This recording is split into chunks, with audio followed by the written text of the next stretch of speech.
اور اگر political committee کے اس ووٹنگ کے پروسیس میں میں ہوتا اور مجھے یہ علم ہوتا کہ ان کی بھی خواہش ہے تو میں اپنا ووٹ بھی ان کو دیتا.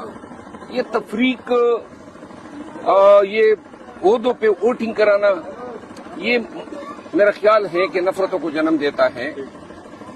اس وقت میں آج جو D G I S P R نے پریس کانفرنس کی ہے، اس کے بعد تو وہ ضرورت یہ ہے نا کہ ہم اتفاق سے خان صاحب کے کاسٹ کو لے کے آگے بڑھیں. میری اپنی تئیں یہی کوشش ہوگی. سر ابھی آپ کی گوہر صاحب سے ملاقات ہوئی ہے تو انہوں نے کو بتایا تھوڑا بہت کہ خان صاحب کی کیا رائے؟ میرا خیال ہے کل میں ملوں گا تو اس کے بعد شاید خان صاحب اپنا فیصلہ پبلک کریں گے.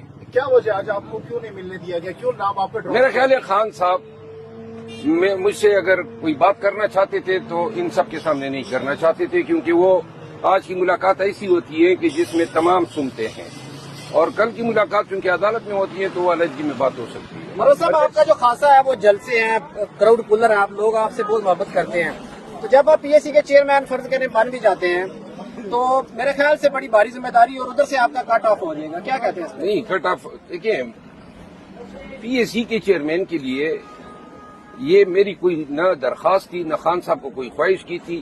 بیرسٹر عمیر نیازی صاحب نے اطلاع کی جب وہ ان کے پاس آئے تھے چیئرمین گور صاحب کے ساتھ کہ خان صاحب نے اپوزیشن لیڈر کے لیے عمر ایوب صاحب کا اور پیک کے لیے آپ کا نام دیا ہے.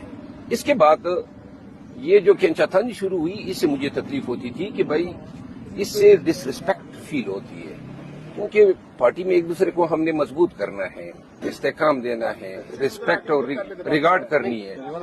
تو اس کے بعد جو ہے یہ اتنا لمبا ہو گیا اور اتنی بار یہ فیصلہ تبدیل کروایا گیا کہ وہ ضد سی بن گئی کہ کیوں یہ اس طرح ہو رہا ہے. تو لہٰذا یہ میں نے آپ پارٹی میں تو ایسے نقصان ہوگا. پہلے حامد رضا کا نام سامنے آیا، پھر جو ہے شیخ وقاص اکرم کا، اور شیخ وقاص اکرم جو کہہ رہے ہیں مجھے تو پتہ ہی نہیں ہے. تو آپ کو کیا لگتا ہے کہ کون اس کے پیچھے کیوں یہ لابنگ ہو رہی ہے، آپ کے خلاف کیوں ایسی ہو رہی ہے؟ دیکھیے جی، یہ معاملات افہام و تفہیم سے بھی حل ہو سکتے تھے نا. پولیٹیکل کمیٹی میں مجھے اطلاع کرتے، میں آتا اور میں خود ان کا نام تجویز کرتا تو کتنے پیار سے بات سلجھ جاتی. یہ ووٹنگ کرا کے کہ فلاں نے اتنے ووٹ لیے، فلاں نے اتنے لیے، یہ تحقیر آمیز ہوتا ہے. خان صاحب نے کبھی ووٹنگ کے لیے کوئی ہدایت نہیں دی تھی. یہ انہوں نے میری غیر موجودگی میں اپنے تعین فیصلہ کیا. ان چیزوں سے اجتناب کرنا چاہیے. باقی میں ایک دفعہ پھر آن ریکارڈ کہنا چاہتا ہوں کہ شیخ وقاص اکرم اگر میں پولیٹیکل کمیٹی میں ہوتا تو اور مجھے ان کی خواہش کا علم ہو جاتا تو میں اسی کمیٹی کے سامنے ادھر ہی کہہ دیتا کہ بھائی اس کو دے دے، ہمارے لیے جلسے جلوس احتجاج ہی کافی ہیں، ہم وہی کر لیتے. سر کل جب شبلی فراز صاحب سے سوال ہوا آپ کے حوالے سے تو انہوں نے کہا کہ جی عمران خان صاحب جیل کے اندر ہیں، ان کو حالات کا اندازہ نہیں ہے باہر کا، تو جو ہم اگر خان صاحب کے فیصلے کو ریورس نہیں کیا تو ہم نے کمیٹی میں کیا ہے، تو کیا خان صاحب کے فیصلے کو پولیٹیکل کمیٹی ریورس کر سکتی ہے؟ میں نہیں سمجھتا ہوں کہ خان صاحب سپریمو ہیں ہمارے پارٹی کے. خان صاحب کے فیصلے جو ہیں وہ ہمیشہ خان صاحب کے فیصلوں پہ ہمیں اثر انداز نہیں ہونا چاہیے اپنے مفاد کے لیے یا کسی کے بغض میں.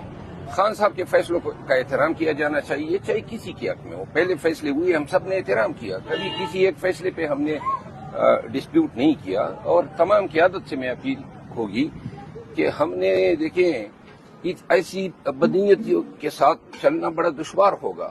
ایک مٹھی بن کے رہنا ہوگا، ہم نے ایک دوسرے کو احترام دینا ہوگا. اس طریقے سے معاملات چلانا، ڈویژن کرنا، لیگ پولنگ کرنا، یہ میرے خیال میں پارٹی کے مفاد میں نہیں. سر کاشف عباسی صاحب کے ساتھ شیخ وقاص اکرم نے گفتگو کرتے ہوئے کہا کہ آپ کے بارے میں بڑے اچھے کلمات کہے. انہوں نے کہا کہ آپ میرے بڑے بھائی ہیں مروت صاحب، اور ساتھ میں انہوں نے یہ بھی کہا کہ مجھے تو پتہ ہی نہیں ہے کہ مجھے پبلک اکاؤنٹس کمیٹی کا جو چیئرمین ہے نامزد کیا ہے، وہ تو لالمی کا اظہار کر رہے ہیں. جس طرح ان کو علم نہیں تھا اس طرح مجھے بھی پتہ نہیں تھا کہ اس دن انہوں نے بلایا ہے اجلاس اور ووٹنگ ہونی ہے. تو لہذا اگر سر یہ فیصلہ تو ہونا بھی باقی ہے، اس سے پہلے کوئی ایسا فیصلہ ہے جو خان صاحب نے کوئی اور کیا اور باہر کچھ اور ہوا، تھوڑا سا اگر حوالہ نہیں. میں دیکھیں اب مزید تنازعات کو میں ہوا نہیں دینا چاہتا ہوں. لیکن ہے صحیح ویسے اس طرح نہیں، میں مزید تنازعات کو ہوا نہیں دینا چاہتا ہوں. خان صاحب کی پارٹی ہے، خان صاحب کے فیصلوں کا احترام کیا جانا چاہیے. خان صاحب جس کو جو چیز دیتے ہیں، اگر یہ پبلک اکاؤنٹ کمیٹی شیخ وقاص صاحب کے نام پہ خان صاحب آمین کرتے ہیں، میں پہلا آدمی ہوں کہ میں اس فیصلے کے آگے سر تسلیم خم کرتا ہوں. صرف یہ ہے کہ ایک دوسرے کا احترام کیا جائے. چیئرمین سینٹ کا نام میرا خیال چینج ہوا ہے، کہا یہ جا رہا ہے، اس حوالے سے آپ کیا کہیں گے کہ خان صاحب نے کوئی اور نام دیا تھا بیرسٹر علی ظفر کا اور باہر جو ہے شبلی فراز کا نام ہے، اس پہ کوئی نہیں. اپوزیشن لیڈر سینٹ کا دیکھیں یہ متنازع بات ہے، اب پھر کر کے آپ پھر مجھے لڑا رہے ہیں. اس کو چھوڑ دو، ٹھیک ہے نا.